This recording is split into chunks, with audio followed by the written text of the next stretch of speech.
নবাগত উচ্চ মাধ্যমিক একাদশ শ্রেণীর বিজ্ঞান শাখার শিক্ষার্থীবৃন্দ, দেশসেরা কলেজের পক্ষ থেকে সুস্বাগতম এবং দেশসেরা কলেজের রসায়ন বিভাগের পক্ষ থেকে তোমাদের সকলকে উষ্ণ শুভেচ্ছা ও স্বাগতম জানাচ্ছি। আশা করি ভালো আছো। উচ্চ মাধ্যমিক পর্যায়ের রসায়ন বিষয়টি খুবই গুরুত্বপূর্ণ একটি বিষয় এবং আশা করি তোমরা সেরাদের সেরা রাজশাহী কলেজে যারা অধ্যয়ন করার সুযোগ পেয়েছো তারা দেশসেরা, যেমন এটা কলেজ, তোমরা দেশসেরা শিক্ষার্থী বলে আমরা জানি।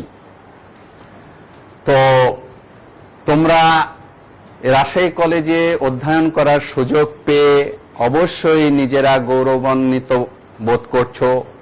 সাথে সাথে তোমাদের সাথে আমরা শিক্ষক হিসাবে থাকতে পেরে আমরা নিজেকেও ধন্য মনে করছি।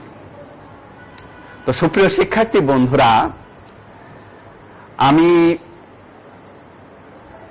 গোলাপ, লাল গোলাপের শুভেচ্ছা, টিউলিপ, বিভিন্ন কালারের শুভেচ্ছা জানিয়েছি। আশা করি তোমরা যখন ক্যাম্পাসে আসার সুযোগ পাবে তখন রসায়ন বিভাগ যে একটা সমৃদ্ধশালী বিভাগ, সেটার সমৃদ্ধি তোমরা জানার সুযোগ পাবে।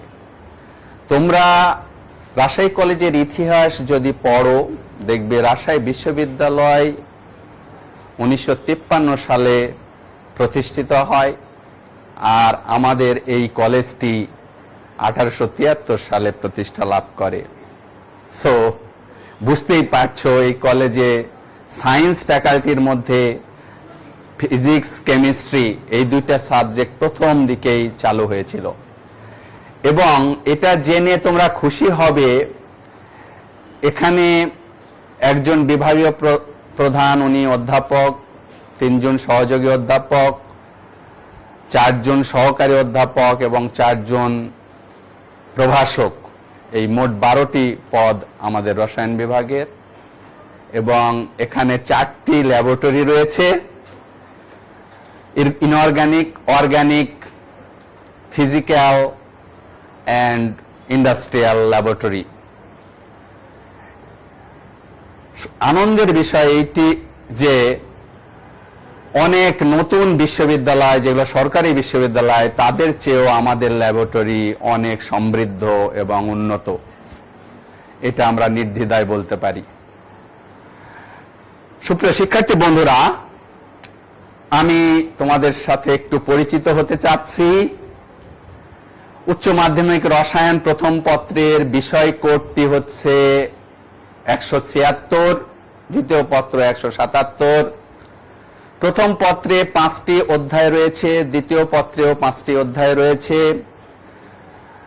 প্রথম পত্রের 5টি অধ্যায়ের মধ্যে প্রথম অধ্যায়টি হচ্ছে ল্যাবরেটরির নিরাপদ ব্যবহার, দ্বিতীয় অধ্যায় গুণগত রসায়ন, তৃতীয় অধ্যায় মৌলের পর্যায়বৃত্ত ধর্ম, রাসায়নিক বন্ধন, চতুর্থ অধ্যায় রাসায়নিক পরিবর্তন বা কেমিক্যাল চেঞ্জেস, আর পঞ্চম অধ্যায় ভোকেশনাল কেমিস্ট্রি বা কর্মমুখী রসায়ন।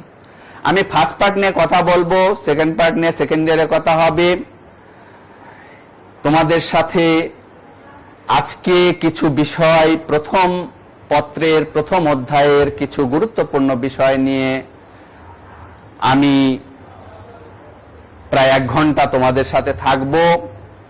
আশা করি তোমরা রসায়ন বিষয়ের এই ক্লাসটি এনজয় করবে। আসলে সামনাসামনি ক্লাস হলে আইস ব্রেকিংটা অনেক ভালো হয়, আমরা সবার সাথে পরিচিত হই। আমাদের ক্লাসরুমে 90 জন শিক্ষার্থী থাকে।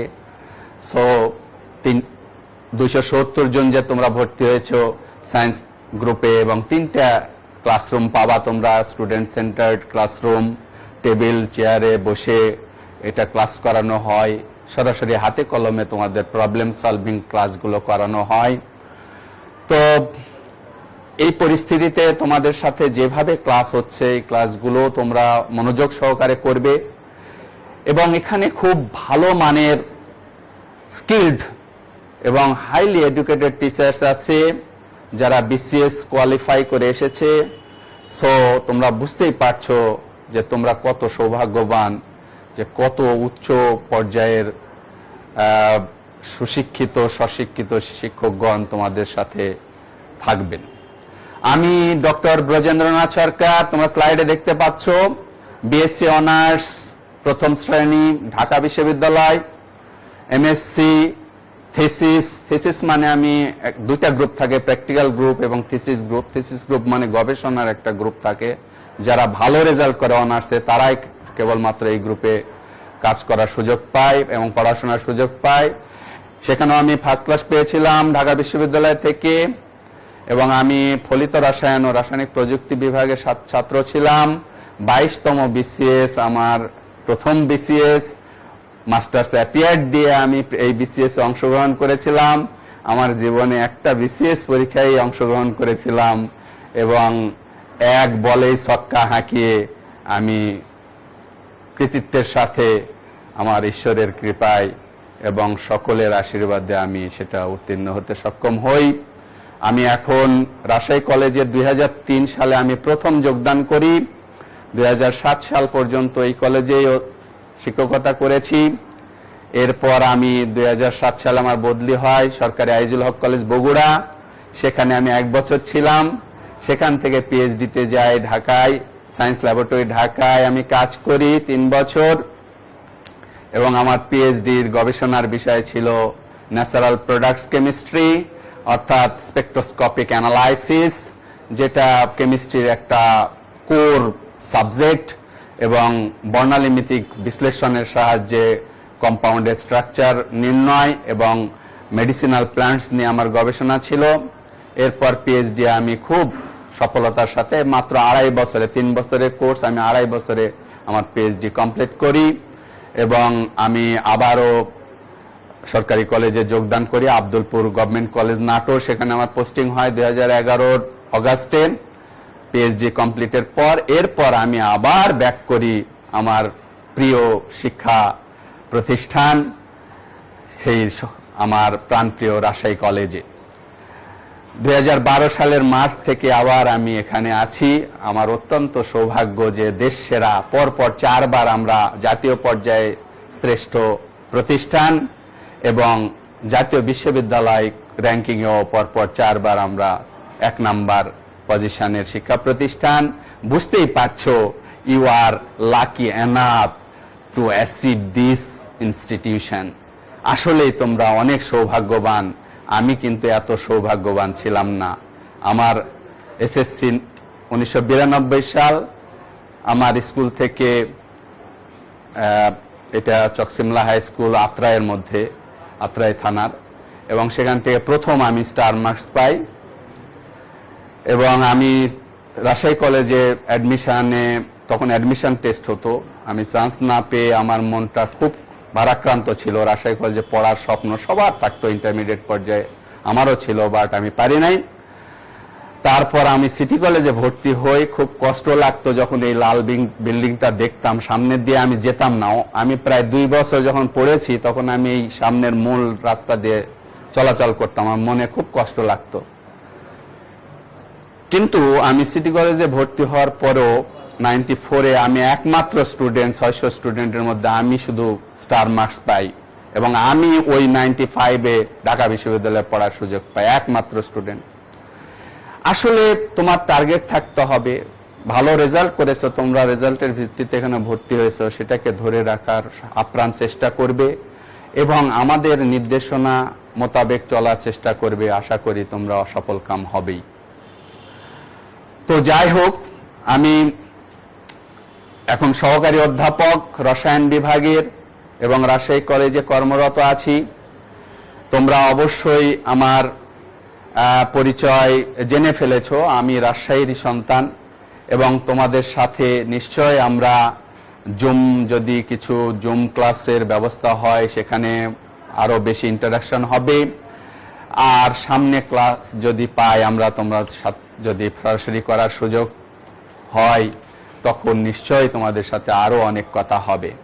তো সুপ্রিয় শিক্ষার্থী বন্ধুরা, আমার একাডেমিক যে ভলিউম এটা নেহাতি কম না, এবং আমি অবশ্যই এই পর্যায়ে আসার জন্য আমাকে অনেক কষ্ট করতে হয়েছে, এবং অনুপ্রেরণার জায়গা তো অবশ্যই ছিল। রাজশাহী কলেজ আমি পড়তে পারিনি ইন্টারমিডিয়েটে, বাট রাজশাহী কলেজের শিক্ষক হিসাবে কিন্তু আমার প্রথম পদায়ন হয় 2003 সালের ডিসেম্বর মাসে 22তম বিসিএস এর মাধ্যমে। এটা আমার কাছে জীবনের সবচেয়ে বড় অ্যাচিভমেন্ট গুলোর মধ্যে একটা ছিল, সবচেয়ে বড় আনন্দের দিন ছিল। তো সেটা তো আছেই, তোমাদের সাথে আমার নিশ্চয় আরো ইন্টারাকশন হবে। আমি সরাসরি এখন কিছু বিষয় আলোচনায় চলে যাব। সেই আলোচনায় যাওয়ার জন্যে আমি তোমাদের একটু বলে রাখি, সুপ্রিয় শিক্ষার্থী বন্ধুরা, তোমরা স্লাইডে দেখতে পাচ্ছ, তোমরা আরো খুশি হবে যে রসায়ন বিষয় তোমার প্রায় এনসিটিবি অনুমোদিত 17টা বই আছে, 17টা রাইটার, বিভিন্ন বই আছে। 17টা বই কি পড়া সম্ভব একটা শিক্ষার্থীর পক্ষে? সম্ভব না। আবার আমরা শিক্ষক হিসাবেও আমরা অনেকগুলো বই পড়েছি, পড়ার প্রয়োজন হয়। আমরা কিন্তু অনেক একাডেমিক বিষয়গুলো নিয়ে সবসময় আলোচনা করি, গবেষণা করি। ওকে, আমরা এই স্লাইডটা রাখি, পরে আমরা বইয়ে যাব। তো সত্যি কথা বলতে কি, আমাদের সুযোগ্য অধ্যক্ষ মহোদয় প্রফেসর মোহাম্মদ হবিবুর রহমান, উনি কিন্তু রসায়নের একজন শিক্ষক, এবং ওনাকে আমি 2003-এ যখন আমি রাজশাহী কলেজের রসায়ন বিভাগে যোগদান করি লেকচারার হিসাবে, জুনিয়র মোস্ট কর্মকর্তা, তখন উনি ওখানে মোস্ট প্রবাবলি অ্যাসিস্ট্যান্ট প্রফেসর, আমার যতদূর মনে পড়ে উনি আমার সহকর্মী ছিলেন, পরে অ্যাসোসিয়েট প্রফেসর হয়েছিলেন অল্প দিনে। এবং আমিও অনেক সৌভাগ্যবান এইরকম একজন কর্মকর্তার অধীনে আমি চাকরি করতে, স্টিল নাও। আর একটা কলেজকে, একটা অধ্যক্ষ একটা কলেজকে কোন পর্যায়ে নিয়ে যেতে পারে, উনি যখন 2009 সালে ভাইস প্রিন্সিপাল হলেন, তখন থেকে কাজ মানে দ্রুত গতিতে শুরু হলো। 2013-14 সালে যখন প্রিন্সিপাল হলেন, তারপরে তো ড্রাস্টিক্যাল চেঞ্জ। এবং এখন এই ক্যাম্পাসে ঢুকলে মানুষ মনে করে যে এটা বিদেশি কোনো প্রতিষ্ঠান কিনা। তো এটা আসলে গর্ব করার মতো একটা বিষয়। শুধু বাইরে চাকচিক্যই নয়, আমরা কিন্তু শুধু বাইরে চাকচিক্য দিয়েই দেশ সেরা প্রতিষ্ঠান হয়নি, আমরা কিন্তু পড়াশোনা দিয়েও কিন্তু দেশ সেরা প্রতিষ্ঠান হয়েছি। আমাদের উচ্চ মাধ্যমিকের শিক্ষার্থীরা সারা বাংলাদেশে ভালো ভালো প্রতিষ্ঠানে, দেশ সেরা প্রতিষ্ঠানে, মানে হায়ার এডুকেশনে, তারা মেডিকেল সায়েন্স, ইঞ্জিনিয়ারিং এবং বিভিন্ন বিশ্ববিদ্যালয়, বড় বড় বিশ্ববিদ্যালয়ে তারা পড়াশোনা করছে। তো সুপ্রিয় শিক্ষার্থী বন্ধুরা, যেটা বলছিলাম, অনেকগুলো বই আছে। তো বইয়ের ব্যাপারটা আমি এই স্লাইডটা যাব। বইয়ের ব্যাপারটা তোমাদের একটু জানানো উচিত। তোমরা খুশি হবে যে ওই অনেকগুলো রাইটারের মধ্যে আমিও একজন রাইটার, এনসিটিবি অনুমোদিত। আমি এই বছরে আমার অনুমোদন হয়েছে এবং আমি নতুন বই নিয়ে তোমাদের সামনে এসেছি। তোমরা লাকি এত বেশি যে একজন রাইটার, উনি তোমাদের ক্লাস নেবেন এবং উনার বইকে ফলো করবেন। আরো আদার্স বই আমরা পড়বো অবশ্যই। যারা পুরাতন রাইটার, অনেক ভালো ভালো রাইটারের বই আছে। এই বইটা হচ্ছে পিয়াস পাবলিকেশনসের, দেখো doctor Brajendranath Sarkar one of the writer, এটা এনসিটিভি অনুমোদিত। এবং তোমরা এটা পদ্মা বই বিতান, সোনাদিঘির মোড়, এখানে পাবে। এবং আশা করি আমি তোমাদের শিক্ষক হিসেবে না, তোমরা এই বইটা 2-3টা বই তো আমাদের শিক্ষার্থীরা পড়েই, হাজারি, আহসানুল কবির, সঞ্জিত কুমার গুহ, অক্ষর পত্র, অনেকগুলো বই পড়েন আমাদের শিক্ষার্থীরা। আমাদের সিনিয়র, তোমাদের সিনিয়র যারা, তারাও পড়েছে, 3-4টা বই পড়ে। কারণ তোমাদের সেই ক্যাপাসিটি আছে, তোমাদের সেই কোয়ালিটি আছে, তোমরা অনেকগুলো বই পড়ার ক্ষমতা রাখো। তো তার মধ্যে আমার বইটা কিন্তু অগ্রজে রাখতে হবে, এই জন্যে যে আমি তোমাদের সরাসরি শিক্ষক, আর এটা আমার দাবি করারও বিষয় আছে। নিশ্চয়ই তোমরা এই বইটা কালেক্ট করবে এবং বইটা পড়ে তুমি মূল্যায়ন করবে, আসলে স্যার বইটার কথা যে বলছে, আমাদের শিখন ফল এবং আমাদের সিলেবাস অনুসারে বইটা কত সুন্দরভাবে সাজানো, কত ভালো করে বইটাকে উপস্থাপন করা হয়েছে, এটা তোমরা নিশ্চয়ই বুঝতে পারবে। তো সুপ্রিয় শিক্ষার্থী বন্ধুরা, আমি অত্যন্ত আনন্দিত, আশা করি ভালো আছো। অত্যন্ত আনন্দের সাথে জানাচ্ছি আমার এনসিটিবি অনুমোদিত এইচএসসি রসায়ন বইটি রাজশাহীতে পদ্মা বই বিতান লাইব্রেরি সহ সারা বাংলাদেশে পাওয়া যাচ্ছে। ডক্টর ব্রজেন্দ্রনাথ সরকার সহকারী অধ্যাপক, রসায়ন বিভাগ, রাজশাহী কলেজ। তো আশা করি বই দুইটার চেহারা এরকম, ফার্স্ট পার্ট আর সেকেন্ড পার্ট। তো আমি তোমাদের কাছে দাবি রেখেই বলছি, এবং তোমরা বইটা পড়বা এবং বইটা ফলো করবা, আশা করি তোমরা লাভবান হবা।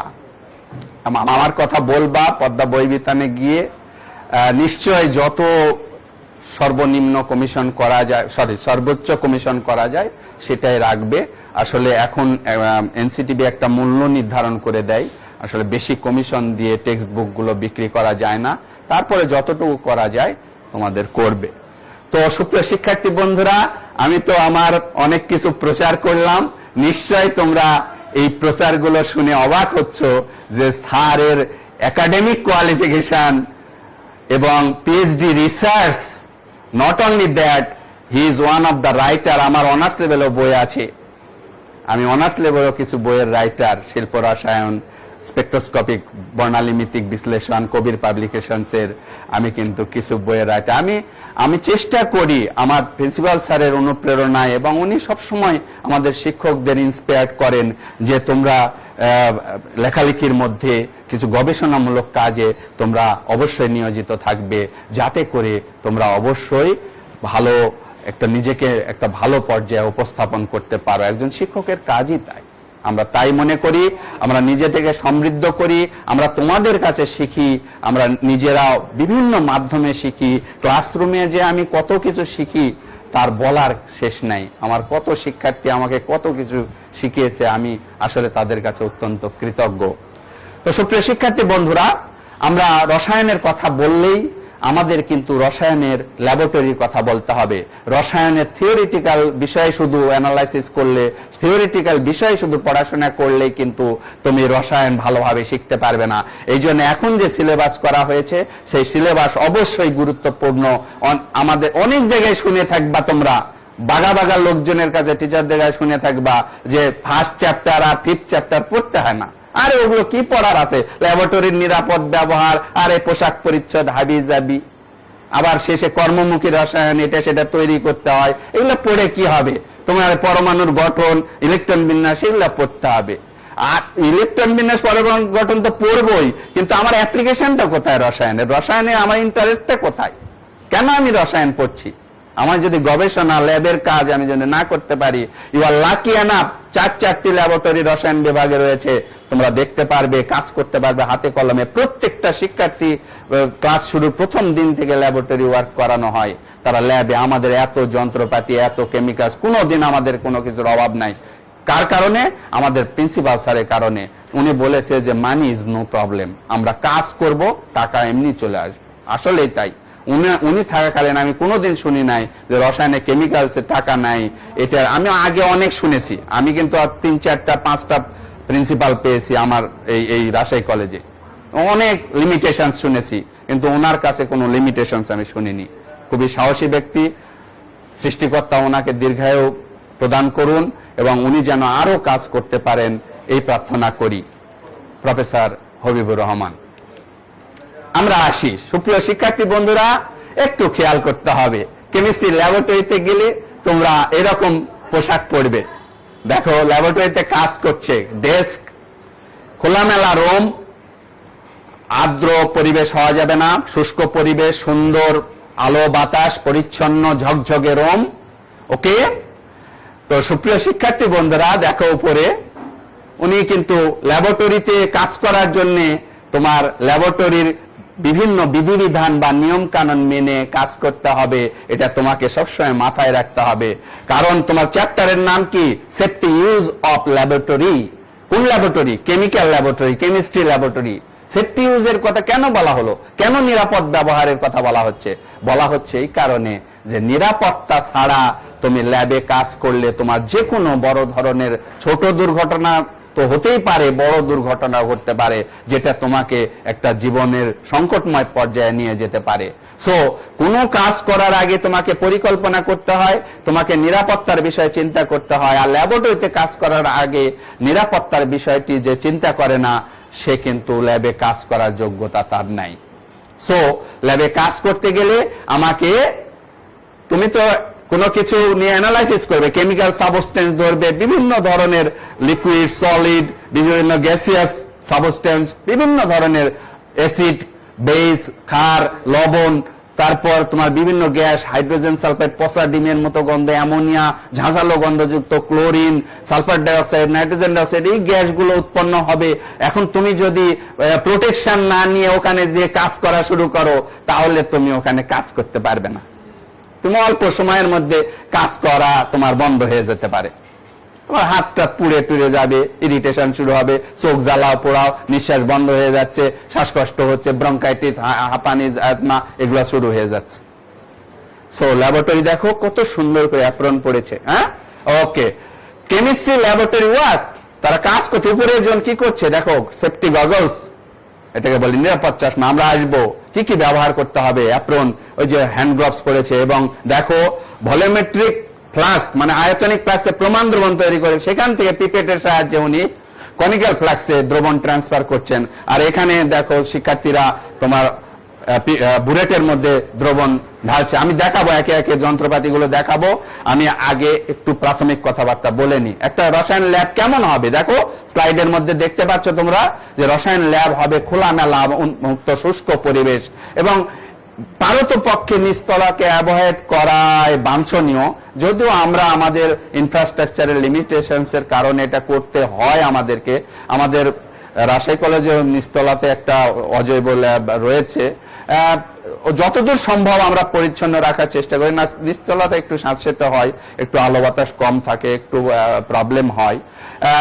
খোলামেলা হবে, অনেক পুরো ওয়ালি জানালা হবে, বড় বড় দরজা থাকবে, ভেন্টিলেশন থাকবে, ঝকঝকে আলো, ফ্যান, মানে এক্সস্ট ফ্যান, সবকিছু একবারে পরিচ্ছন্ন, চকচকে, ঝকঝকে। সেলফ থাকবে, ডেস্ক থাকবে, এবং ডেস্ক দেখো, যে ডেস্ক, বড় ডেস্ক, এবং ডেস্কের মাঝখান দিয়ে সেলফ থাকে, যেখানে রিয়াজেন্ট বোতল বা বিকারক গুলো রাখা হচ্ছে। দুই পাশে শিক্ষার্থীরা তোমরা কাজ করতে পারবে।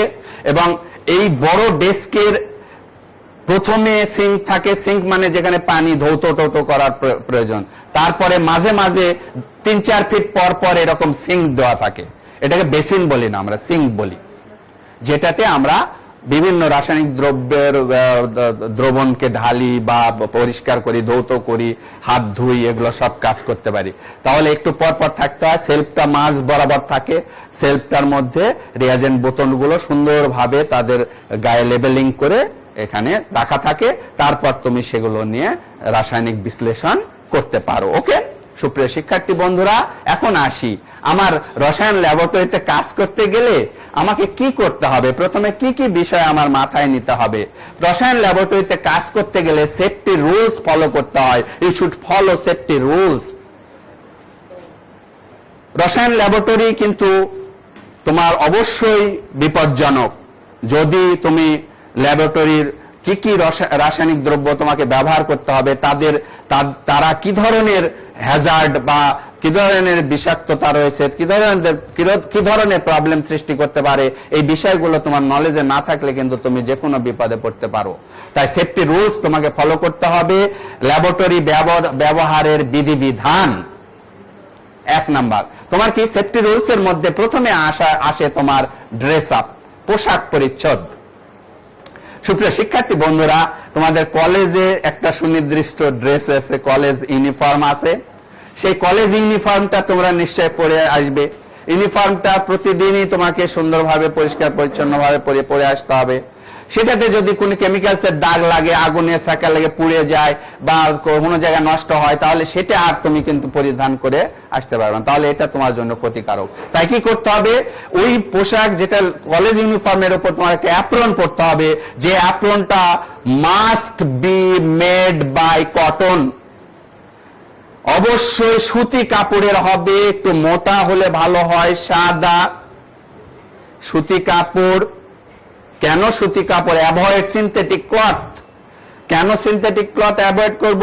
সিনথেটিক ক্লথ কেমিক্যাল সেন্সিটিভ খুবই, এবং আগুন সেন্সিটিভ। আগুনের আশেপাশে গেলে খুব দ্রুত সেখানে আগুন ধরে যেতে পারে।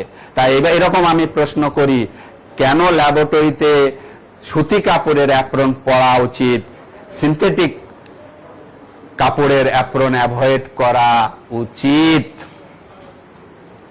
বোঝা গেল? অ্যাপ্রনটা হবে অবশ্যই ফুল, একবারে ফুল হাত পর্যন্ত, পকেট থাকবে, উপরে সুন্দর বাটন থাকবে, এবং অ্যাপ্রনে যদি কিছু কেমিক্যালস লাগে, কিছু দাগ পড়ে, অনেক ধরনের বর্ণযুক্ত রাসায়নিক দ্রব্য আছে, বা একটু যদি হয় সেটা পরিষ্কার করার পরেও যদি কিছু দাগ থাকে, সেটাও তুমি পরিধান করে যেতে পারবে, তাই না? ওকে। 2 নাম্বার সেফটি রুলস এর মধ্যে আছে সেফটি গগলস। সুপ্রিয় শিক্ষার্থী বন্ধুরা, সেফটি গগলস কে আমরা বাংলাতে বলেছি নিরাপদ চশমা।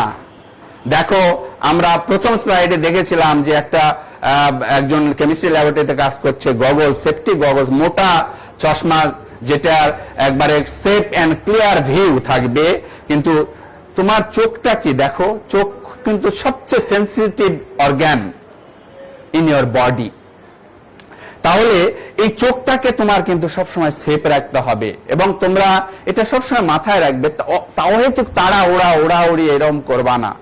ল্যাবরেটরির মধ্যে আমরা হয়তো 50 জন শিক্ষার্থী একসাথে কাজ করছি, তাহলে গ্রুপে হয়তো 4 জন বা 5 জন করে কাজ করছি। সবাই সুশৃঙ্খল ভাবে কাজ করলে আমরা কিন্তু অনেক সুন্দরভাবে সেখানে কাজ করতে পারি। যদি হুড়াহুড়ি করতে চাই, দেখা যাচ্ছে একটা কেমিক্যাল ধাক্কা লেগে চোখে লেগে যেতে পারে, অ্যাসিড বা খাদ দ্রবণ বা অন্য কোনো দ্রবণ, সেটা পায়ে পড়ে যেতে পারে, এরকম হতে পারে। তো সেটা যেন না হয়, তাহলে সেফটি গগলস থাকলে কি হচ্ছে, অ্যাসিড ক্ষার দ্রবণ বা যে কোনো লবণের দ্রবণ, সেই দ্রবণগুলো ছিটকে চোখে যাবে না যদি এই নিরাপদ চশমা থাকে।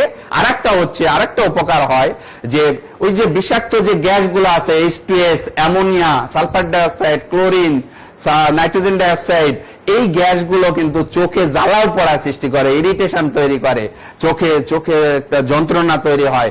এটা সেফটি এই গগলস থাকলে সেই জিনিসটা থেকেও তুমি চোখটাকে বাঁচাতে পারবে। ওকে, আচ্ছা। আরেকটা বিষয় এরপরে কি দেখো, মাস্ক। সুপ্রিয় শিক্ষার্থী বন্ধুরা, মাস্ক কেন পড়তে হবে? এখন তো মাস্ক একবারে তোমার এই কোভিড-19 যে উপদ্রব যখন থেকে শুরু হলো, তখন এই দেখো মাস্ক অপরিহার্য করা হলো। আমেরিকাতে আমার একটা ফ্রেন্ড আছে, আমার ক্লাসমেট, ও পিএইচডি পোস্টডক করে ওখানেই রিসার্চের সাথে জড়িত এবং ওখানে সেটেল। তা আমি ওকে প্রশ্ন করলাম এই কয়েকদিন আগে যে ভ্যাকসিনের কি খবর, তোমরা তো অনেক ডেভেলপ কান্ট্রিতে আছো, ভ্যাকসিনের কি শুনছো? তো বলছে যে quality mask is better than vaccine. কারণ এই কোভিডের ভাইরাসটার এই জিনোমটা এক একটা কান্ট্রিতে এক এক রকম ভাবে ডাইমেনশন চেঞ্জ করছে, আমাদের দেশে কয়েক রকম। সুতরাং ভ্যাকসিন একটা প্রয়োগ করলে সব ধ্বংস হয় না, সবগুলোর আক্রমণ থেকে আমরা রক্ষা পাবো না। এই জন্য আমাদের মাস্ক দেখো, ল্যাবরেটরির মাস্কটা কিন্তু আরো উন্নত মানের হয়। ল্যাবরেটরির মাস্কটা দেখো, বিষাক্ত যে গ্যাসগুলো আছে, H2S, হাইড্রোজেন সালফাইড, পচা ডিমের মতো গন্ধযুক্ত, ওকে, এরপর কি ammonia, carbon monoxide, carbon dioxide, sulphur dioxide, nitrogen dioxide, ক্লোরিনটাও কিন্তু বিষাক্ত গ্যাস। এগুলো গ্যাস আমার নিঃশ্বাসের সাথে তো প্রবেশ করবে, ল্যাবে এগুলো তৈরি হয়, ল্যাবে এগুলো নিয়ে কাজ করতে হয় অথবা উৎপন্ন হয়। নিঃশ্বাসের সাথে প্রবেশ করলে কি হবে, শ্বাসকষ্ট হবে, ব্রঙ্কাইটিস, অ্যাজমা, এগুলো রোগের সৃষ্টি হবে, আমার ইরিটেশন শুরু হবে, জ্বালাও পোড়াও বাংলা বলা হয়। এখন তাহলে এটা মাস্ক যদি পরি তাহলে এটা আমার প্রবেশ করতে পারবে না। মাস্ক পরলে কেন প্রবেশ করতে পারে না? মাস্কের মধ্যে এই কেমিস্ট্রি ল্যাবের যে মাস্ক ইউজ করা হয় তার মধ্যে চারকোল অ্যালুমিনা জিওলাইট। সুপ্রিয় শিক্ষার্থী বন্ধুরা, চারকোল মানে হচ্ছে অ্যাক্টিভেটেড কার্বন। তোমাদের স্লাইডে নিশ্চয়ই দেখতে পাচ্ছ, স্লাইডটা তোমরা ল্যান্ডস্কেপ করে সুন্দরভাবে দেখো, আমি বোর্ডে একটু পরে যাব। অ্যালুমিনা মানে অ্যালুমিনিয়াম অক্সাইড, এবং জিওলাইট হচ্ছে পারমুটিটো বলে, এবং এটা সোডিয়াম অ্যালুমিনিয়াম অর্থোসিলিকেট NaLSiO4.3 অনুপানি। এই যে তিনটা উপাদান রাসায়নিক এগুলো ওই মাস্কের মধ্যে দেওয়া থাকে পাউডার আকারে গুঁড়া গুঁড়া করে। এগুলো কি করে, ওই যে বিষাক্ত যে গ্যাস সৃষ্টি হচ্ছে ল্যাবে, ওগুলোকে শোষণ করে নিজেরা, ফলে নিঃশ্বাসের সাথে আর যেতে দেয় না। তাহলে আমি প্রশ্ন করি, মাস্কে বিষাক্ত গ্যাসগুলো শোষণের জন্য ব্যবহৃত হয় বহুপদী MCQ. 1 activated charcoal, 2 alumina, 3 zeolite. নিচের কোনটি সঠিক? 1 2 2 3 1 3 1 2 3। ওকে, বুঝতেই পারছো আমার আলোচনার মধ্যে কিন্তু তোমাদের কোশ্চেন কিন্তু অন্তর্নিহিত রয়েছে। এখন সুপ্রিয় শিক্ষার্থী বন্ধুরা, এরপর আরেকটা আমাদের যে পোশাক পরিচ্ছদ প্রয়োজন হয় সেটা হচ্ছে হ্যান্ড গ্লাভস। হ্যান্ড গ্লাভস হাতকে সুরক্ষিত রাখা, কারণ হাত তো উন্মুক্ত আছে।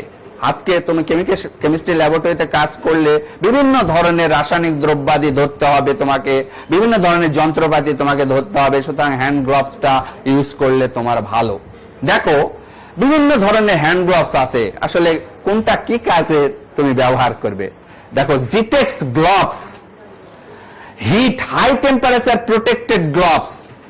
উচ্চ তাপমাত্রা, ধরো একটা বিকারকে 100 ডিগ্রি পানি আছে, 100 ডিগ্রিতে তুমি ওটাকে ফুটাচ্ছ, অথবা গ্লিসারিনকে 290 ডিগ্রিতে ফুটাচ্ছ, তুমি ওটাকে হাত দিয়ে ধরে আনতে চাচ্ছ, তাহলে এই জিটেক্স গ্লাভস যদি পরে তুমি ধরো, তোমার কোনো ধরনের হাতের ত্বকের প্রবলেম হবে না। উচ্চ তাপমাত্রা প্রতিরোধক গ্লাভস হচ্ছে জিটেক্স গ্লাভস। Next vinyl gloves. সুপ্রিয় শিক্ষার্থী বন্ধুরা, next vinyl gloves. Vinyl gloves দেখো protect skin from different chemical, specially corrosive materials. বিভিন্ন ধরনের রাসায়নিক দ্রব্য নিয়ে তোমার কাজ করতে হবে, তার মধ্যে করোসিভ মানে ক্ষয়কারী, তীব্র অ্যাসিড, তীব্র ক্ষার, এরা করোসিভ ক্ষয়কারী পদার্থ। এগুলো নিয়ে যখন কাজ করব অবশ্যই তোমাকে ভিনাইল গ্লাভস পরতে হবে, তাহলে তোমার হাতের যে ত্বক সেটা এই ক্ষয়ের হাত থেকে, করোশনের হাত থেকে রক্ষা পাবে। ওকে, কোনটা কোন কাজে লাগে এটা এমসিকিউ প্রশ্ন হবে, কিন্তু জ্ঞান অনুধাবনমূলক প্রশ্ন হবে। সুতরাং এই চ্যাপ্টারে পড়ার কিছু নয়, যারা বলে তারা পাগলের প্রলাপ ছাড়া আর কিছুই বলে না। কি পড়ার আছে আমাদের রাজশাহী কলেজের ক্লাসে বুঝবা যে স্ট্যান্ডার্ডিটিটা কোথায়। Hand gloves number 3, neoprene gloves. What is neoprene gloves? It is disposable and polychloropropene. Neoprene হচ্ছে পলিক্লোরোপ্রোপিন। তাহলে এটা এমসিকিউ প্রশ্ন করতে পারে, নিওপ্রিন গ্লাভস হলো ডিসপোজেবল, পলিক্লোরোপ্রোপিন, পলিফিনাইল, এরকম করে দিয়ে দিল, বহুপদী করবে। Protect skin from normal heat, specially তোমার নরমাল টেম্পারেচার সামান্য হিট করতে হবে, তাহলে তুমি নিওপ্রিন গ্লাভস পরবে, ওই জিটেক্স পরার আর দরকার নেই। এবং হাতকে দেখো specially oily, organic and corrosive materials থেকেও রক্ষা করবে। নেক্সট সুপ্রিয় শিক্ষার্থী বন্ধুরা, hand gloves number 4, natural rubber gloves. এই রাবার তোমার প্রাকৃতিক রাবার, যেটা তুমি যদি বান্দরবন যাও, খাগড়াছড়ি যাও, রাবার গাছ আছে, সেখানে রাবার উৎপাদন হয়। শুধু যে ওই পানির মধ্যে লাফালে হবে না, বিভিন্ন জায়গায় ইন্ডাস্ট্রি দেখার চেষ্টা করতে হবে, বিভিন্ন ধরনের প্রাকৃতিক যে উপাদানগুলো সেগুলো দেখার চেষ্টা করতে হবে। এগুলো চেষ্টা করবা, তোমরা সবসময় কিছু নতুন জিনিস বোঝার চেষ্টা করবা পড়ার সাথে সাথে। Protect skin from electric shock, বৈদ্যুতিক শক থেকে রক্ষা করবে এই গ্লাভস। আগে যে গ্লাভস গুলো, ওগুলো বৈদ্যুতিক শক থেকে রক্ষা করে। বৈদ্যুতিক সরঞ্জাম নিয়ে কাজ করতে যদি তোমার হয়, তাহলে তোমাকে অবশ্যই এই ন্যাচারাল রাবার গ্লাভস ব্যবহার করতে হবে। And also from corrosive materials, ক্ষয়কারী পদার্থ থেকেও তোমাকে রক্ষা করবে। Okay, last hand gloves, latex gloves. একটা ছিল জিটেক্স আর একটা কি বলো, ল্যাটেক্স। সুপ্রিয় শিক্ষার্থী বন্ধুরা, দেখো ল্যাটেক্স গ্লাভসটা হচ্ছে এই করোনা মহামারী, এইটা কিন্তু ল্যাটেক্স গ্লাভসের খুব দরকার। সংক্রামক না, হাঁচি দিলে ছড়িয়ে পড়ছে, বাতাসে আছে, তোমার লোকজন যারা আক্রান্ত তাদের আশেপাশে গেলেই তুমি আক্রান্ত হচ্ছে, এটা ছোঁয়াচে রোগ বলি, এগুলোকে ইনফেকশাস ডিজিজ বলি আমরা। Protect skin from different infections and also from corrosion and irritation. তাহলে এই যে সংক্রামক ব্যাধি ছড়ায়, সংক্রমণ থেকে তোমার ত্বককে রক্ষা করবে। তুমি যদি কোনো মাইক্রোবায়োলজির ল্যাবে কাজ করো, বায়োটেকনোলজির ল্যাবে কাজ করো, বায়ো কেমিস্ট্রির ল্যাবে কাজ করো, মাইক্রো অর্গানিজম নিয়ে কাজ করো, ভাইরাস ব্যাকটেরিয়া নিয়ে কাজ করো, ফাঙ্গাস নিয়ে কাজ করো, তাহলে অবশ্যই তোমাকে ল্যাটেক্স গ্লাভ পরতে হবে। ওই যে দেখো মাইক্রোপিপেট দিয়ে উনি ল্যাটেক্স গ্লাভ পরে ওই মাইক্রো অর্গানিজম গুলো, মাইক্রোপিপেট মানে হচ্ছে 0.1 মানে 1 স্থান পর্যন্ত আয়তন মাপা যায়। ধরো তুমি নিবা হচ্ছে 0.1 ml বা 0.2 ml, সেটা মাইক্রোপিপেট দিয়ে নিতে হবে, তাহলে ওটা অ্যাকুরেটলি নেওয়া যাবে। এবং সেটা দেখো ছোট ছোট জারের মধ্যে নিচ্ছে। ওকে, আচ্ছা, লাস্ট এখন কি করব, আমি এই স্লাইডে যাওয়ার আগে সুপ্রিয় শিক্ষার্থী বন্ধুরা আমি একটু বোর্ডে যাব। সুপ্রিয় শিক্ষার্থী বন্ধুরা এই স্লাইডটা আমি পরে আবার আসছি, একটু বোর্ডে যাব। যে ল্যাবরেটরিতে প্রিয় শিক্ষার্থী খেয়াল করবে যে আমি বলেছি যে আমরা তো আসলে এত কিছু প্রোটেকশন নিব, যদি প্রোটেকশন না নিই, অনেক সময় আমরা গ্লাভস ইউজ করি না, ল্যাবে কাজ করি গ্লাভস ইউজ করি না, চোখে সেফটি গগলস ইউজ করি না। যদি আমার চোখে বা ত্বকে অ্যাসিড বা ক্ষার দ্রবণ লাগলে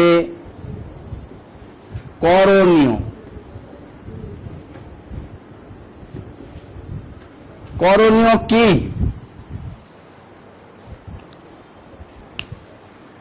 ওকে, আমি কি করব যদি লেগেই যায়? আমি হয় গ্লাভস পরি নাই, আমার চোখে গগলস ছিল না, লেগে গেছে, ধাক্কা খেয়েছি, কোনো কারণে লেগে গেছে, প্রাথমিক চিকিৎসা আমরা কিভাবে নিব?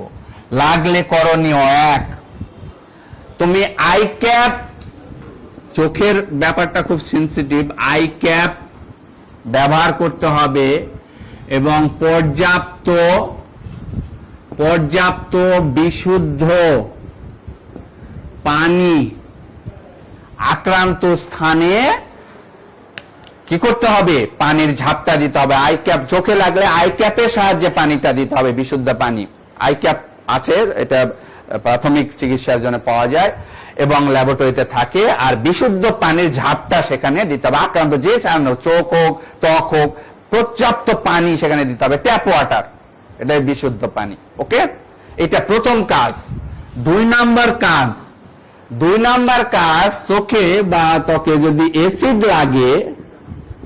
অ্যাসিড লাগলে 5% আক্রান্ত স্থানে 5% সোডিয়াম বাইকার্বনেট দ্রবণ চোখে লাগলে 2 থেকে 3 ফোঁটা দিতে হবে। আর যদি ত্বকে লাগে একটু হাতে নিয়ে, যেমন আমরা স্যানিটাইজার নিয়ে কাজ করি, ওরকম হাতে নিয়ে সেখানে ঘষে দিতে হবে। সোডিয়াম বাইকার্বনেট একটা ক্ষার জাতীয় পদার্থ, এটা কিন্তু দুর্বল ক্ষার জাতীয় পদার্থ। ধরো অ্যাসিড লেগেছে, তুমি সালফিউরিক অ্যাসিড নিয়ে বেশি কাজ করবা তোমরা, আর হাইড্রোক্লোরিক অ্যাসিড নিয়ে, তাহলে সোডিয়াম বাইকার্বনেট দিলে কি হচ্ছে? এবং দেখো খুবই লঘু দ্রবণ কিন্তু এটা, তাহলে দিলে তো অবশ্যই নিউট্রালাইজেশন রিঅ্যাকশন হবে, sodium sulphate plus carbonic acid বা কার্বন ডাইঅক্সাইড পানি। ওকে, আচ্ছা, যদি ক্ষার লাগলে কি করবা? চোখে লাগলে 5% দিবা বোরিক অ্যাসিড। বোরিক অ্যাসিড যদি না থাকে, অথবা 5% অ্যাসিটিক অ্যাসিড। অ্যাসিটিক অ্যাসিডটা একটু ঝাঁঝালো, এই জন্য বোরিক অ্যাসিডটা উত্তম। 2 থেকে 3 ফোঁটা, ওই রকমই 2 থেকে 3 ফোঁটা এটা চোখে। আর হাতে বা অন্য জায়গায় লাগলে একটু বেশি নিয়ে ডলে দিতে হবে। তাহলে ধরো ক্ষার লেগেছে, ধরো সোডিয়াম হাইড্রোক্সাইড নিয়ে কাজ করছিলাম, তুমি বোরিক অ্যাসিড দিলা H3BO3, তাহলে কি হবে সুপ্রিয় শিক্ষার্থী বন্ধুরা? সোডিয়াম বোরেট Na3BO3 প্লাস পানি, নিউট্রালাইজেশন রিঅ্যাকশন। ওকে, ঠিক আছে। আর আরেকটা যদি তুমি অ্যাসিটিক অ্যাসিড দাও সোডিয়াম অ্যাসিটেট হবে। ওকে, দেখো আমরা সুন্দর ভাবে এই রিঅ্যাকশন গুলো লিখে দিব। তোমাকে প্রশ্ন করবে চোখে বা ত্বকে অ্যাসিড লাগলে করণীয় কি, অনুধাবন স্তরের প্রশ্ন। ক্ষার লাগলে করণীয় কি? Sodium acetate CH3COONA plus H2O।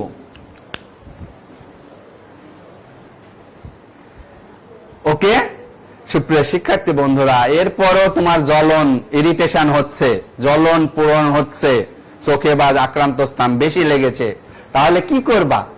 তাহলে শেষ পর্যন্ত তোমাকে ডক্টরের শরণাপন্ন হতে হবে। কিন্তু প্রাথমিক এই কাজটা তুমি করে নিবা, তাহলে কিন্তু তুমি অনেক ধরনের বড় ধরনের বিপদ থেকে সেভ করতে পারবা নিজেকে। ওকে, এরপর 4 নাম্বার পয়েন্ট হচ্ছে go to doctor. Go to doctor, specialist ডক্টরের কাছে যেতে হবে। হাতুড়ে ডক্টরের কাছে যে কিন্তু লাভ হবে না, চোখ হলে খুব সেন্সিটিভ। হ্যাঁ, স্পেশালিস্ট ডক্টরের কাছে যেতে হবে। যেখানে সেখানে পড়ায় এই ধরনের যাওয়া যাবে না। ভালো মেডিকেল কলেজ থেকে পড়েছে, সরকারি এরকম হলে ভালো হয়। বেসরকারিকে আমরা বলছি না খারাপ, তবে বেশিরভাগই নিম্নমানের। ওকে, আচ্ছা সুপ্রিয় শিক্ষার্থী বন্ধুরা, এখন আবার আমরা একটু স্লাইডে আসি। ওকে, দেখো এই স্লাইডটা আমরা একটু খেয়াল করব। একটু তোমরা খেয়াল করো, glassware using and cleansing mechanism. Glassware মানে হচ্ছে গ্লাস সামগ্রী ব্যবহার করি কিভাবে এবং তার পরিষ্করণ কৌশল। গ্লাস কি?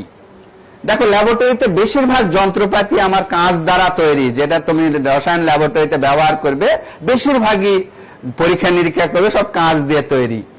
কাঁচ হলো সোডিয়াম ক্যালসিয়ামের দ্বিসিলিকেট যৌগ, অর্থাৎ এটা অক্সাইডের মিশ্রণ।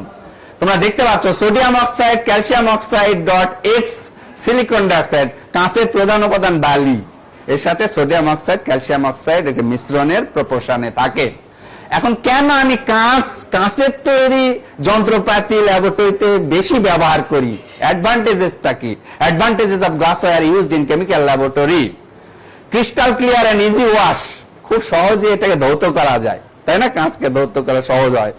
আর ক্রিস্টাল ক্লিয়ার, একবার পরিষ্কার স্বচ্ছ ক্রিস্টাল, দেখা যায় যার একবার মধ্যে দেখা যাচ্ছে বাইরে থেকে, crystal clear. Visible any substance inside the glass, ওই গ্লাস সামগ্রীর মধ্যে যা থাকে সেটাকে আমরা দেখতে পাই, সেটা কালার্ড হোক কালারলেস হোক, যে কোনো দ্রব্য থাকলে আমরা দেখতে পাই বাইরে থেকে। দেখতে পেলে আমি ওই যে আমার বিশ্লেষণ সুবিধা হয়। Okay, does not react with maximum chemicals, maximum রাসায়নিক দ্রব্যের সাথে কোনো বিক্রিয়া করে না। ইজিলি হিটেড, খুব সহজে এদেরকে কোনো দ্রবণ বা কিছু রেখে এর মধ্যে ওই কাঁচের পাত্রের মধ্যে রেখে আমরা সহজে উত্তপ্ত করতে পারি। এই জন্য আমরা কাঁচের সামগ্রী যন্ত্রপাতি ল্যাবরেটরিতে সবচেয়ে বেশি ব্যবহার করি। তবে কি কাঁচ? এই কাঁচটা হচ্ছে পাইরেক্স বা বোরোসিলিকেট।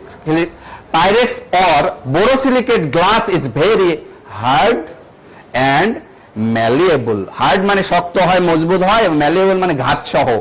এই তোমার রসায়ন ল্যাবরেটরি যে ডেস্ক, এটা কিন্তু কাঠের তৈরি হয়, সেলফগুলো কাঠের তৈরি হয়। তুমি অনেকে সিরামিকের তৈরি বা ওই যে টাইলস দিয়ে করেছে, আমি দেখেছি যে আইজলকের ল্যাবে, আমি ওখানে বলেছিলাম যে এটা কিন্তু ভালো বুদ্ধিমানের কাজ হয়নি, কারণ সিরামিকের উপরে কাঁচ রাখতে গেলে একটু দ্রুত রাখলে কিন্তু ভেঙে যেতে পারে। কাঠের তৈরি হয় কিন্তু উচিত। আমাদের ওই 1873 সালের কাঁচের ডেস্ক এখন পর্যন্ত কিন্তু চলছে, এবং সেগুলো একটু রিপেয়ার করা হয়েছে। এইরকম কাঠ এখন পর্যন্ত আমাদের ল্যাবে, আমাদের ল্যাবটা কিন্তু অনেক ভালো। তাহলে কি কাঁচ হবে? পাইরেক্স অথবা বোরোসিলিকেট। এই কাঁচটা মজবুত হয়, ঘাতসহ হয়, সহজে ভাঙতে চায় না। কিন্তু কাঁচ তো ভাঙার প্রবণতা তো থাকবে, অসাবধান হলে যদি একেবারে নিচে ফ্লোরে পড়ে যায় হাত থেকে তাহলে সহজে ভেঙে যেতে পারে। তো এগুলো সাবধানতার সাথে কাজ করতে হবে। ওকে, এখন অসুবিধা কি? Disadvantages of glassware used in chemical laboratory, brittleness, ভঙ্গুরতা তো রয়েছেই। তুমি একটু অসাবধানতা হলেই কিন্তু যদি নরমাল গ্লাসগুলো দিয়ে করা থাকে, বেশিরভাগই আমাদের চাইনা গ্লাসগুলো এখন গ্লাস অ্যাপারেটাস আসছে খুব দুর্বল আর কি। জার্মানি যেগুলো আসতো, বেলজিয়ামে যেগুলো আসতো সেগুলো খুব ভালো ছিল, কিন্তু সেগুলো তো এখন আমরা আসলে ইউজ করতে পারি না, ম্যাক্সিমাম চাইনিজ প্রোডাক্টগুলো ইউজ করি। তারপরও আমাদের সাবধানে করতে হয়। React slowly with sodium hydroxide and hydrofluoric acid. দেখো এই দুইটা উপাদানের সাথে কাঁচ বিক্রিয়া করে ধীরে ধীরে। এই জন্যে আমরা বুরেট মানে হচ্ছে একটা কাঁচে, আমরা পরে দেখাবো, এটা হচ্ছে বুরেট। সুপ্রিয় শিক্ষার্থী বন্ধুরা, হ্যাঁ ওই স্লাইডটা থাক, অসুবিধা নেই, বুরেটটা একটু দেখায়। দেখো এই বুরেটের মধ্যে দীর্ঘক্ষণ কিন্তু আমরা এই ক্ষার দ্রবণ, বিশেষ করে কস্টিক সোডা, এটা রাখতে পারি না, কারণ এই ক্ষার দ্রবণের সাথে বুরেটটা কাঁচের তৈরি হয়। এখন যদিও প্লাস্টিক তৈরি বুরেট হচ্ছে, তো দেখো কি রিয়াকশন হচ্ছে। এই প্রশ্ন তাহলে আমরা করি, বুরেটে দীর্ঘক্ষণ ক্ষার দ্রবণ রাখা উচিত নয় কেন? তাহলে অ্যান্সার হচ্ছে, বুরেট তো কাঁচের তৈরি, কাঁচ মানে সিলিকন ডাইঅক্সাইড, সেটার সাথে ওই ক্ষার বিক্রিয়া করে sodium hydroxide, silicon dioxide plus sodium hydroxide, তীর চিহ্ন, সোডিয়াম সিলিকেট, একটা আঠালো পদার্থ তৈরি হয় প্লাস পানি। ফলে কি হয়, আঠালো পদার্থ যখন তৈরি হয়, এখানে দীর্ঘক্ষণ রাখলে আঠালো পদার্থ যেটা তৈরি হয় সেটা স্টপ কক বলি, এটা বুরেটে যেটা দিয়ে এই দ্রবণ ট্রান্সফার হয়, এই স্টপ ককটা, এটা সিপির এই মুখটা আটকে যায়। যখন ওই আঠালো পদার্থ জমা হয় কাঁচের সাথে রিয়াকশন করে ক্ষারের, আটকে গেলে এটা আর সহজে খোলা যায় না, চাপ দিয়ে খুলতে গেলে ভেঙে যেতে পারে। তো এটাকে, এই প্রবলেম সলভ করবা কিভাবে? যদি কোনো কারণে ভুলে হয়তো ওভারনাইট তুমি ক্ষার দ্রবণ বুরেটে রেখে চলে গেছো, তাহলে কি করতে হবে? ক্ষার দ্রবণ ফেলে দিয়ে ওর মধ্যে কিছু খনিজ অ্যাসিড, এই হাইড্রোক্লোরিক অ্যাসিড বা সালফুরিক অ্যাসিড দিয়ে দিবা। দিলে ওই সোডিয়াম সিলিকেট Na2SiO3, সোডিয়াম সিলিকেটের সাথে হাইড্রোক্লোরিক অ্যাসিড বিক্রিয়া করে সোডিয়াম ক্লোরাইড সিলিসিক অ্যাসিড হয়ে ওটা তখন আবার ইজি হয়ে যাবে। জোর দিয়ে যদি ওটাকে করতে চায়, প্রেসার দিয়ে, তাহলে কিন্তু এটা ভেঙে যেতে পারে। ওকে, তাহলে দীর্ঘক্ষণ ক্ষার দ্রবণ বুরেটের মধ্যে রাখা উচিত নয় কেন প্রশ্ন হলে, তাহলে ওই উপরের 1 নাম্বার রিয়াকশন আমরা দেখতে পাচ্ছি, silicon dioxide plus sodium hydroxide থেকে সোডিয়াম সিলিকেট প্লাস পানি। আর কাঁচের গায়ে দাগ কাটে, কাঁচের গায়ে সুন্দর সুন্দর ফুল তুলে বিভিন্ন লেখা আমরা লিখি, এটা কিভাবে করি? এটা করি আমরা হাইড্রোফ্লোরিক অ্যাসিডের সাহায্যে। সুপ্রিয় শিক্ষার্থী বন্ধুরা, দেখো এই কাঁচের সাথে হাইড্রোফ্লোরিক অ্যাসিড রিয়াকশন করে সিলিকন টেট্রাফ্লোরাইড, এটা গ্যাসিয়াস পদার্থ প্লাস পানি, এবং এই রিয়াকশন ঘটে এবং এর সাহায্যে আমরা কাঁচের গায়ে দাগ সৃষ্টি করতে পারি। ওকে, তো সুপ্রিয় শিক্ষার্থী বন্ধুরা, আমরা এখন এই কাঁচ সামগ্রী যেগুলো ব্যবহার করব সেগুলো তো একে একে দেখব, কি কি কাঁচ সামগ্রী আমার রসায়ন ল্যাবরেটরিতে কাজ করার সময় আমার প্রয়োজন হয়, ব্যবহার করতে হয়, সেটা দেখব। কিন্তু তার আগে এই কাঁচ সামগ্রীকে আমরা কিভাবে পরিষ্কার করি, কাঁচ সামগ্রী পরিষ্করণের কৌশল, ক্লিনসিং মেকানিজম বা ক্লিনিং মেকানিজম অফ গ্লাসওয়্যার, এটা দুইটা উপায় আমরা করি। কাঁচ যখন ব্যবহার করা, কাঁচের যন্ত্রপাতি যখন আমরা ল্যাবরেটরিতে ব্যবহার করি, তার গায়ে বিভিন্ন ময়লা ধরে, গ্রিজ, তৈলাক্ত পদার্থ, এগুলো কিন্তু জমা হয়। তাহলে এটাকে পরিষ্কার করা কিন্তু এত সহজ নয়। ডিটারজেন্ট, নর্মাল ডিটারজেন্ট বা সাবান, এগুলো দিয়ে কিন্তু পরিষ্কার করা উচিত নয়, এগুলো দিয়ে ভালো পরিষ্কার হয় না কাঁচ। তাহলে কাঁচ পরিষ্কার করতে গেলে আমরা দুইটা ম্যাটেরিয়ালস এখানে ব্যবহার করি, একটা হচ্ছে বাইক্রোমিক অ্যাসিড আর একটা হচ্ছে বাইডেকন 90। আমরা প্রথমে আসছি ক্রোমিক অ্যাসিড, হচ্ছে এটাকে ক্লিনিং মিক্সচার বা ক্লিনিং মিশ্রণ বলি। তোমাকে প্রশ্ন করবে ক্লিনিং মিশ্রণ কি? দেখো, ক্লিনিং মিশ্রণ হচ্ছে পটাশিয়াম ডাইক্রোমেট ও গাঢ় সালফুরিক অ্যাসিডের মিশ্রণ। পটাশিয়াম ডাইক্রোমেট ও গাঢ় সালফুরিক অ্যাসিডের মিশ্রণকে ক্লিনিং মিশ্রণ বলা হয়, যে মিশ্রণের সাহায্যে ময়লাযুক্ত কাঁচ সামগ্রীকে খুব ভালোভাবে, তৈলাক্ত গ্রিজ যুক্ত কাঁচ সামগ্রী ভালোভাবে ঝকঝকে পরিষ্কার করা যায়। এখানে একটা রিয়াকশন হয়। সুপ্রিয় শিক্ষার্থী বন্ধুরা, আমরা একটু বোর্ডে যাব, বোর্ডটা দেখব, রিয়াকশনটা একটু লেখার চেষ্টা করব। সুপ্রিয় শিক্ষার্থী বন্ধুরা, কাঁচ পরিষ্করণের কৌশল। তাহলে কি? ক্লিনিং মিশ্রণ, এটা দিয়ে কাঁচ পরিষ্কার করছি। 1 নাম্বার ক্লিনিং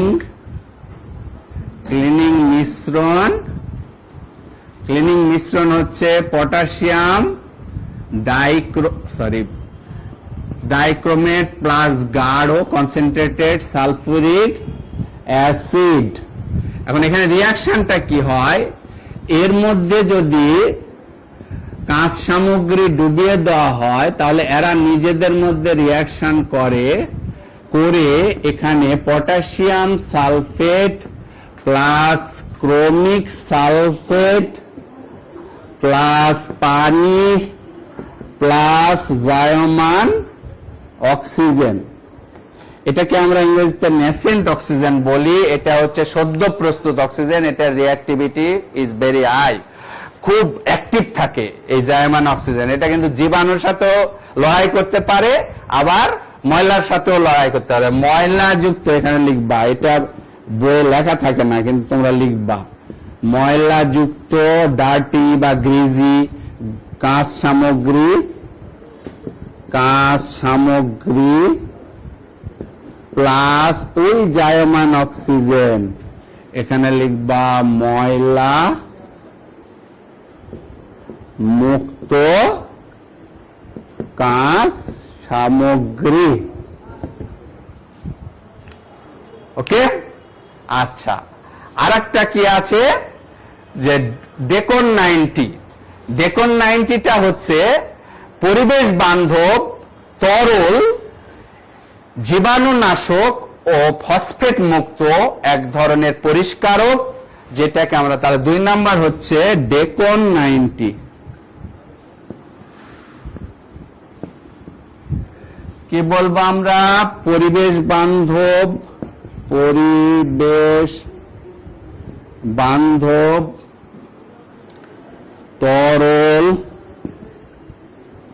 তরল জীবাণু মুক্ত ও ফসফেট মুক্ত, জীবাণুমুক্ত ও ফসফেট মুক্ত, যেটা দিয়ে তুমি কি করতে পারো? গ্লাসে যে গ্রিজি অয়েলি ম্যাটেরিয়ালস থাকে, অপরিষ্কারক দ্রব্য, সেগুলো এইটা দিয়ে খুব ভালোভাবে পরিষ্কার করা যায়। এই দুইটা ক্লিনিং ম্যাটেরিয়ালস বা সাবস্ট্যান্স আমরা ক্লিনিং মিশ্রণ এবং ডেকন 90, এই দুইটাকে সবচেয়ে বেশি আমরা কেমিস্ট্রি ল্যাবরেটরিতে ব্যবহার করি। তো সুপ্রিয় শিক্ষার্থী বন্ধুরা, আমরা আজকে তোমাদের সাথে যে বিষয়গুলো নিয়ে আলোচনা করলাম, নিশ্চয় তোমরা এই বিষয়গুলোকে অবশ্যই ভালোভাবে রপ্ত করতে পারবে এবং ক্লাসগুলো ভালোভাবে যদি ফলো করো তাহলে তোমাদের সাথে আর এই বিষয়গুলো নিয়ে খুব বেশি আলোচনার প্রয়োজন হবে না এবং তোমরা সাথে সাথে এগুলোকে আয়ত্ত করতে পারবে। আশা করি তোমরা নেক্সট ক্লাস, যেদিন আমার ক্লাস থাকবে সেদিন আমি কাঁচ সামগ্রী, আমার যে ল্যাবরেটরিতে যে কাঁচ সামগ্রীগুলো ইউজ করি, খুব সংক্ষেপে আমি কাঁচ সামগ্রীগুলো একটু খালি নামগুলো দেখায় দিব এবং কাঁচ সামগ্রীগুলো তোমাদেরকে একটু হাতে দেখিয়ে দিতে চাচ্ছি আমি খুব দ্রুত। এটাকে আমরা টেস্ট টিউব বলি। সামনের দিন আমি এর ব্যবহারগুলোকেও আমি ডিটেলস বলবো, আজকে শুধু নামগুলো বলছি। এটাকে আমরা বলি টেস্ট টিউব। সুপ্রিয় শিক্ষার্থী বন্ধুরা, এটা হচ্ছে টেস্ট টিউব। এর মধ্যে বিভিন্ন রাসায়নিক বিশ্লেষণ করা হয়, ছোট ছোট রাসায়নিক বিক্রিয়া সংগঠিত করা হয়। যে কোনো রাসায়নিক পরীক্ষা নিরীক্ষা করতে গেলে, ধরো ক্লোরাইড আয়ন আছে কিনা দ্রবণে টেস্ট করতে যাচ্ছে, বাইরে থেকে সিলভার নাইট্রেট দ্রবণের মধ্যে দিবা সামান্য ক্লোরাইড আয়ন যুক্ত দ্রবণ নিয়ে, তাহলে সিলভার ক্লোরাইড। তাহলে এই ছোটখাটো যে কোনো রাসায়নিক বিশ্লেষণ আমরা কি করি? টেস্ট টিউবে নিয়ে করি। আর যদি তাপ দেওয়ার প্রয়োজন হয় তাহলে এটাকে আমরা কি করি, এর সাথে টেস্ট টিউব, এটাকে হোল্ডার বা স্টোনস বলি আমরা, টেস্ট টিউব হোল্ডার, এই টেস্ট টিউব হোল্ডার দিয়ে ধরে তারপর বুনসেন বার্নারের শিখায় যেদিকে তোমার বন্ধু দাঁড়িয়ে আছে ওই দিকে মুখ করে তাপ দেওয়া যাবে না, যেদিকে কেউ নাই সেই দিকে মুখ করে তাপ দিতে হবে। তা বুঝতেই পারছো, বন্ধুর দিকে দিলে বন্ধুর অবস্থা খারাপ হয়ে যেত, বাম করলে তাহলে আর মুখে গিয়ে সব পড়ে যাবে, সব খুব সাবধানতার সাথে তাপ দিতে হবে। ওকে, এটা গেল আমাদের কি টেস্ট টিউব এবং টেস্ট টিউব হোল্ডার। এরপর কি, এটা আমাদের, এটার নাম হচ্ছে বিকার। যে কোনো রাসায়নিক দ্রবণ, রাসায়নিক পদার্থ তো সেটা তরল দ্রবণ, সেটা অ্যাসিড, ক্ষার, লবণের দ্রবণ যে কোনো হোক, তাকে নিয়ে আমরা তাকে এটার মধ্যে নিতে পারি, তাপ দেওয়ার প্রয়োজন হলে দিতে পারি, বা এটাতে নিয়ে অন্য পাত্রে ট্রান্সফার করতে পারি। ধরো বুরেটের মধ্যে কোনো কিছু, এটা হচ্ছে বুরেট, আমি বললাম বুরেটের মধ্যে কোনো কিছু ঢালবো, তখন বিকারে নিয়ে ঢালবো, তাহলে এটা তরল পদার্থ বা দ্রবণ স্থানান্তরের কাজে বেশি ব্যবহার হয় এবং তাপ দেওয়ার কাজে বিকার বেশি ব্যবহার হয়। ওকে সুপ্রিয় শিক্ষার্থী বন্ধুরা, এরপরে যে জিনিসটা দেখাবো সেটা হচ্ছে যে তোমাদের এটাকে আমরা বলি কনিক্যাল ফ্লাস্ক। এটা নেক্সট দিন, সামনের দিন কিন্তু আমি এগুলো সকলের ব্যবহার আবার বলবো, স্লাইডে দেখাবো। এটা কনিক্যাল ফ্লাস্ক বলি আমরা। কনিক্যাল ফ্লাস্কে কি করা হয়, রাসায়নিক বিক্রিয়া ঘটানো হয়, বিশেষ করে টাইট্রেশন কালে। উপরে ধরো বুরেটে আছে তোমার একটা দ্রবণ, ক্ষার দ্রবণ, নিচে অ্যাসিড দ্রবণ আছে, এই দুইটার বিক্রিয়া ঘটানো হবে কোথায়, এই কনিক্যাল ফ্লাস্কের মধ্যে একটা নির্দেশক দিয়ে তারপর প্রশমন বিন্দু নির্ণয় করে। তাহলে কনিক্যাল ফ্লাস্ক হচ্ছে টাইট্রেশন প্রক্রিয়ার মধ্যে অপরিহার্য কাজ যন্ত্র, লাগবেই, ব্যবহার করতে হবে। তাপ দিতে চাইলেও আমরা এটাকে তাপ দিতে পারবো। আচ্ছা, এরপর কি আরেকটা ইম্পর্টেন্ট জিনিস আছে সুপ্রিয় শিক্ষার্থী বন্ধুরা, এটার নাম হচ্ছে ভলিউমেট্রিক ফ্লাস্ক বা আয়তনিক ফ্লাস্ক। এই আয়তনিক ফ্লাস্ক বুলেটটা আর একটু পরে আমরা কাজ করছি। যে প্রমাণ দ্রবণ যেটা তৈরি করি আমরা, যে ল্যাবরেটরিতে একটা প্রমাণ দ্রবণের সাহায্যে আরেকটা অজানা দ্রবণের ঘনমাত্রা টাইট্রেশনও পড়ানো হবে। প্রমাণ, যে কোনো প্রমাণ দ্রবণ, ধরো 10% সালফুরিক অ্যাসিড দ্রবণ তৈরি করবা বা 0.1 মোলার সোডিয়াম হাইড্রোক্সাইড তৈরি করবা, যে কোনো প্রমাণ দ্রবণ তৈরি করতে এই আয়তনিক ফ্লাক্স, ইংরেজিতে ভলিউমেট্রিক ফ্লাক্স বলা হয়, এটা ব্যবহার করতে হবে। এবং এই প্রমাণ দ্রবণের সাহায্যে কিন্তু অজানা দ্রবণের ঘনমাত্রা নির্ণয় করতে হবে। ওকে, আচ্ছা, আয়তনিক ফ্লাক্স, এটাও আয়তনিক ফ্লাক্স, এটাও মানে সাইজ ছোট বড় এরকম আছে, প্রত্যেকটারই সাইজ ছোট বড় আছে। এরপর কি, তাহলে প্রমাণ দ্রবণ, এখানে আয়তনিক ফ্লাক্সে আরেকটা বিষয়টা বলে রাখি, সেটা হচ্ছে যে তোমার এখানে দাগ কাটা থাকে, এখানে চিকন একটা দাগ কাটা থাকে, মানে 100 ml লেখা আছে, ওই দাগ পর্যন্ত পানি দিলে সেটা 100 ml। ওকে, এইভাবে করে থাকে। আচ্ছা, এরপর এটার নাম হচ্ছে মেজারিং সিলিন্ডার। মেজারিং সিলিন্ডার দিয়ে তরলের আয়তন পরিমাপ করা যায় এবং এটা মোটা দাগে, এটা সূক্ষ্মভাবে করা যায় না, কারণ এটা ফাঁপালো বেশি। এবং এর মধ্যে ধরো 10 ml পানি দিতে হবে কোনো রিয়াকশনের মধ্যে, তাহলে 10 ml এর জায়গায় 9.9 হলেও সমস্যা নাই, বা 10.1 হলেও সমস্যা নাই, তখন আমরা এই মেজারিং সিলিন্ডার ব্যবহার করি। মানে রাফলি যেখানে দ্রবণ ট্রান্সফারের প্রয়োজন হয় তখন সেখানে আমরা মেজারিং সিলিন্ডার ব্যবহার করি। ওকে, আরেকটা কি, মেজারিং সিলিন্ডার গেল। এরপর হচ্ছে আমার পিপেট। টাইট্রেশন কালে পিপেটের ব্যবহার খুবই গুরুত্বপূর্ণ। ওই যে আয়তনিক ফ্লাক্সে যে প্রমাণ দ্রবণ তৈরি করলাম, সেই প্রমাণ দ্রবণ পিপেটের সাহায্যে আমার এটা নিতে হবে। পিপেটের সাহায্যে সঠিকভাবে, এইগুলা সাধারণ পিপেট, যেটা 10 ml, 20 ml, 25 ml বা 30-50 ml এরকম বিভিন্ন সাইজের পিপেট আছে। এটা কিন্তু পূর্ণ সংখ্যায় এই পিপেট দ্বারা তুমি দশমিক স্থান পর্যন্ত করতে পারবে না, পূর্ণ সংখ্যায় সঠিকভাবে করতে পারবে। এখানে একটা দাগ কাটা থাকে, মাঝে স্ফীত অংশ থাকে। স্ফীত অংশ থাকার কারণ হচ্ছে যে 10 ml আয়তন তো যদি লম্বা চিকন নল করো তাহলে অনেক বড় হয়ে যাবে, সেই জন্য এখানে স্ফীত করা হয়েছে। আর এটাকে কার মধ্যে নিতে হবে, ওই কনিক্যাল ফ্লাক্সের মধ্যে ওই প্রমাণ দ্রবণটা নিতে হবে এই পিপেট দ্বারা সঠিকভাবে মেপে। ওকে, আর বুরেটটা থাকবে, বুরেটটা এখানে স্ট্যান্ডের মধ্যে থাকবে, এর মধ্যে অ্যাসিড দ্রবণ আছে।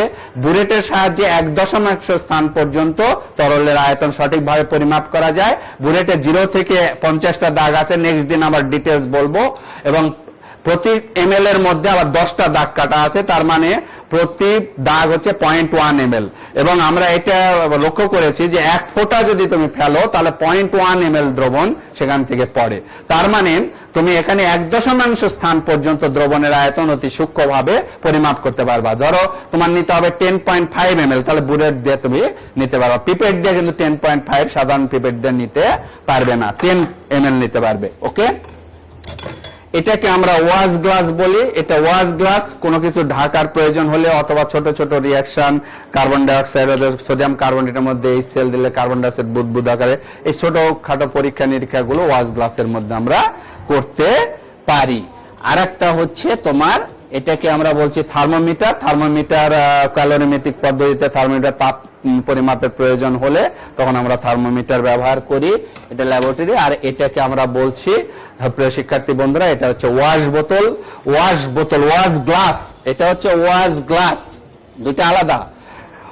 WSH ওয়াশ গ্লাস, এটা ওয়াশ গ্লাস, আর এটা ওয়াশ বোতল। ওয়াশ বোতলে পাতিত পানি থাকে।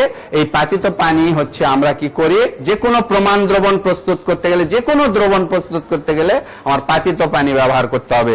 নরমাল ট্যাপ ওয়াটার ব্যবহার করা যাবে না। পাতিত পানি আমরা পাতন প্রক্রিয়ায় তৈরি করতে পারি। এই মোটামুটি আমার যেগুলো যন্ত্রপাতি এসেছিল সেই যন্ত্রপাতিগুলো দেখালাম। নেক্সট দিন আমরা এই প্রত্যেকটা যন্ত্রপাতি কিভাবে ব্যবহার হয়, কোথায় ব্যবহার হয়, কোথায় কিভাবে আমরা এটা করি, এবং রাসায়নিক বিশ্লেষণকারে ভর পরিমাপে যে তোমার ব্যালেন্স, রাসায়নিক ব্যালেন্স এবং ডিজিটাল ব্যালেন্স ব্যবহার করি, এই দুইটা টপিক আমি আলোচনা করব। আর তোমাদের সাথে আমি আর একদিন থাকবো, তবে সামনের দিন আমাদের আরেকজন টিচার থাকবেন, উনি দ্রবণের বিভিন্ন ঘনমাত্রা প্রকাশের যে নিয়ম, এটা নিয়ে কথা বলবেন। আমি এই অংশটা নিয়ে আবার তোমাদের সাথে, এটা মোস্ট প্রবাবলি 13 তারিখ সম্ভবত তোমাদের সাথে আবার আমি আশা করি তোমাদের সাথে আর একটা ক্লাসে কথা হবে, এবং সেই পর্যন্ত তোমরা সুস্থ থাকবে। তো সুপ্রিয় শিক্ষার্থী বন্ধুরা, আমার বই অবশ্যই, আমি জোর দিচ্ছি এই জন্যে, তোমরা অবশ্যই, আজকে তো পাইলা খবরটা, কাল পরশুর মধ্যে যারা রাজশাহী আশেপাশে রাজশাহীতে আছো, রাজশাহীর মধ্যে রয়েছে, তারা কালেক্ট করবে। বইটা কালেক্ট করে আমাদের লেকচারগুলো স্টেপ বাই স্টেপ এই বই ফলো করে দেওয়া হবে, এবং আমার বই পড়বে, এটা আমি অবশ্যই আশা করতে পারি আমার শিক্ষার্থীর কাছ থেকে, এবং আমি মনে করি তোমরা এই বই পড়ে অবশ্যই উপকৃত হবে। বইটা পড়লেই বুঝতে পারবে। তো সবাইকে আন্তরিক শুভেচ্ছা এবং অভিনন্দন। আবারও রাজশাহী কলেজে পড়ার সুযোগের জন্য সবাইকে আবারও ধন্যবাদ জানাচ্ছি, এবং আমার আজকের এই লেকচার এখানে শেষ করছি।